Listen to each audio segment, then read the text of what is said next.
La mayoría de ecuatorianos sabemos que los medios televisivos siempre son pegados al gobierno de turno. Los programas que existían que eran neutrales y que criticaban también al gobierno nacional, cualquiera que hubiese sido, específicamente hablando de los gobiernos de derecha, han sido sacados del aire. No son uno ni dos, son más de tres. Y eso quiere decir que hay una persecución contra los periodistas que critican un gobierno de derecha. Pero de aquellos días donde todo era una estricta libertad de expresión apegada a la derecha, han cambiado muchas cosas. Puede ser que en algunos casos falte un poco más de pauta, pero el medio Ecuavisa ha comenzado a hablarle las verdades a los ecuatorianos. Esto en cara de las próximas elecciones. Y es que la situación actual no se puede ocultar más. Ecuavisa actualmente habla de la situación crítica de nuestro país, criticando al presidente Noboa y las mentiras que ha dicho. Escuchemos. Con la crisis energética viva y expandida, destaca el silencio del presidente Daniel Noboa. Él, que suspendió su agenda en los Estados Unidos para ponerse al frente de lo que calificaron desde el gobierno como la peor coyuntura climática de las últimas décadas. Él, que se caracteriza por sus recorridos constantes en el país, de repente luce ausente. Apenas arrancó octubre, el jefe de Estado visitó las instalaciones de Toachi Pilatón para constatar avances en una obra suspendida y prometer que entrará en operaciones en diciembre. El último día que se lo vio fue el viernes, cuando recorrió la cárcel que se construye en Santa Elena y después entregando bonos y anunciando obras hídricas en esa misma provincia. En medio de todo esto, reducción de cortes, la eliminación del IVA para la importación y venta de generadores, el apagón industrial y la retoma de los racionamientos de hasta 10 horas para el sector residencial. Esa desaparición de escena del jefe de Estado se extiende hacia sus redes sociales, donde su última publicación fue aquella en la que trataba de explicar el sentido de un nuevo proyecto de ley que busca ampliar el límite de generación eléctrica cuando la inversión sea privada. Y de eso hoy se cumplen 11 días. Y llama la atención porque la exposición permanente en redes sociales ha sido rasgo primario de su gobierno. Pero la ausencia y el silencio se romperán esta tarde cuando asista a la sesión solemne paralela que desarrollará el gobierno por la independencia de Guayaquil. No en esta ciudad, sino en la provincia que la cobija. Buenos días, Lenin, y buenos días a todos quienes nos escuchan esta mañana. María Paz, cuéntenos qué fue lo que pasó en esa reunión que tuvieron con el ministro de Energía y las ministras de la Producción y Ambiente. Y también nos acompañó María José Pinto, candidata a la vicepresidencia de la República como parte del equipo del Gobierno Nacional. María Paz, pero aclárenos algo. ¿Qué tipo de intermediación puede hacer María José Pinto, una exfuncionaria que estaba dedicada al tema de la desnutrición infantil y que hoy es candidata a la vicepresidencia de la República? Es como si se reuniera, no sé, con Michelle Calvache, con Jan Topic, con Henry Cucalón para hablar sobre la crisis. ¿No tienen ninguna capacidad resolutiva o María José Pinto sí la tiene dentro del gobierno sin ser funcionaria?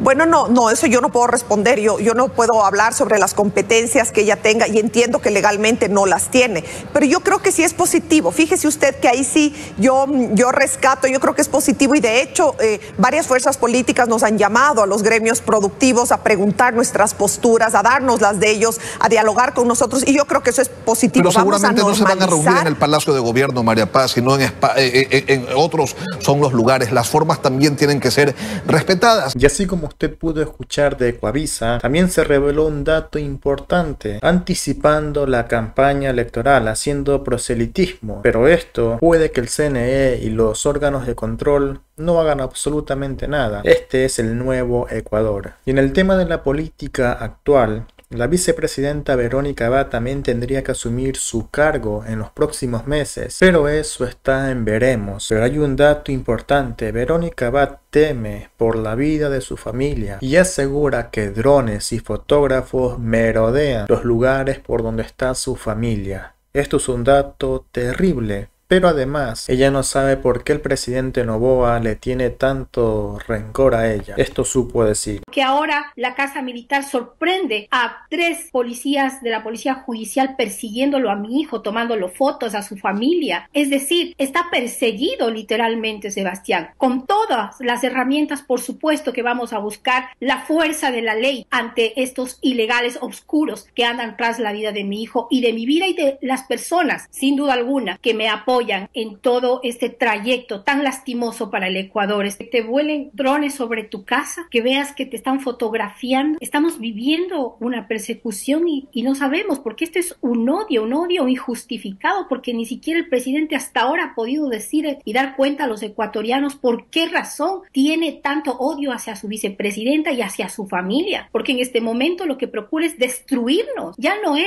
algo que es a lo mejor inventado o victimizado, no, jamás ha sido esa la postura, más bien cuanto el poder denunciar a estos canallas violentos, porque una democracia no puede ser construida con violencia, mucho menos usando y mal usando la infraestructura y los recursos de los ecuatorianos cuando necesitamos en otras cosas más. Por lo tanto, yo responsabilizo al presidente Noboa ante la vida y la integridad de mi hijo en Ecuador, de mis 3 hijos que en este momento se encuentran en el Ecuador, gracias a sus decretos inconstitucionales. Estoy aquí con un decreto más, otro inconstitucional, separada de mi núcleo familiar, separada de mis hijos, porque todo lo que pone en palabras parece muy bonito y muy hermoso, pero en el momento de que se tiene que hacer las cosas, hay normativas y procesos que cumplir, y parece que a él, ni a su grupo, ni a sus asesores entienden de que este es un país republicano, en donde hay leyes que respetar, donde hay procesos, donde hay normas que se tiene que respetar. Acá... Realmente Verónica Abad está viviendo una pesadilla, y pensar que antes andaban juntos e iban de acuerdo con todo lo que habían pensado para el Ecuador, pero resulta que ahora ya no más. Y el presidente Daniel Noboa, en vez de dar soluciones al Ecuador y dar la cara también por las fuerzas de las circunstancias y porque era un evento que vivía la ciudad de Guayaquil, finalmente decidió hablar un poco sobre la crisis del Ecuador. Pero lo que hizo en sí el presidente Noboa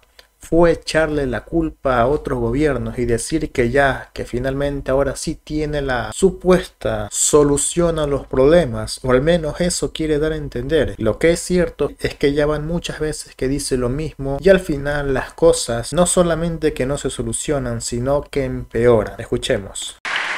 Vamos a cambiar nuestra matriz energética y apostaremos por un cambio hacia fuentes de energías renovables, donde diversificaremos. Somos el punto más cercano al sol en todo el mundo, debemos aprovechar eso. Ya hemos reactivado proyectos abandonados por otros gobiernos, sumado 410 megawatts, hemos desempolvado obras, hemos despertado, digamos, ofertas que estaban guardadas en cajones de opciones termoeléctricas, y hemos recogido la basura que otros nos dejaron. Este país, que la mayoría de los analistas siempre hablaban de que era improbable que alguien saque este país adelante, es improbable que se elimine la corrupción, es improbable darle lucha de frente a los grupos narcoterroristas, es improbable romper la hegemonía de algunos grupos políticos y algunos partidos. Todo lo improbable lo logramos. Escogí ser candidato a la presidencia en un momento muy difícil, con un país quebrado, con una matriz energética destrozada, con un sistema de salud sobreendeudado, con criminalidad al máximo punto del mundo, con falta de obra pública, con falta de inversión energética en los últimos 7 años, con una política exterior sin pies ni cabeza. Y ser presidente por 18 meses con esas condiciones, o tienes que estar extremadamente comprometido o extremadamente loco. Y yo creo que estoy un poco en las dos cosas.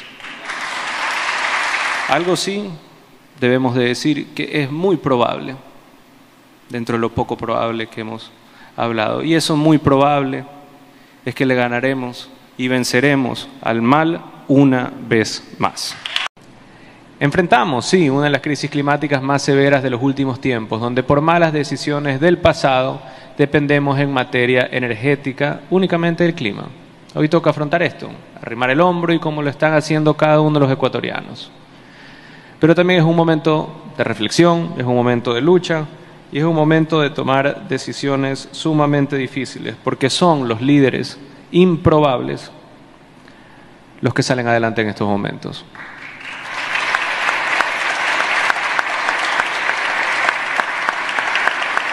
Y sepa usted que el propio ministro de Noboa renunció hace pocas horas y se fue como que si no hubiese hecho nada. Y con esto no me refiero a que no ha hecho nada para salir de la crisis eléctrica, sino que se supone y se rumora que hay contratos y firmas debajo de la mesa. Y usted no crea que la vicepresidenta Verónica Abad es la única perseguida por el gobierno del presidente. Resulta que Viviana Veloz, presidenta de la Asamblea Nacional, también lo es. Ella misma lo confiesa. Escuchemos. Ante las denuncias que han sido expuestas tanto en medios de comunicación como en redes sociales de posibles delitos que estarían afectando a la administración pública vinculadas a un proceso de adjudicación y adquisición de etanol por parte de la empresa Petroecuador en una suma que asciende a casi 19 millones de dólares y que estarían siendo beneficiados los allegados del presidente de la República, he procedido a realizar los respectivos pedidos de información para que se inicie el proceso de fiscalización correspondiente. No se puede permitir esta actitud depredadora con los recursos de los ecuatorianos. Es por eso que exigimos transparencia. Juntos por un cambio total. En conclusión, amigos, muchas personas tenían razón. Ahora parece que somos vistos por parte del presidente como una hacienda más. Este es el Ecuador que resuelve. ¿Usted qué opina?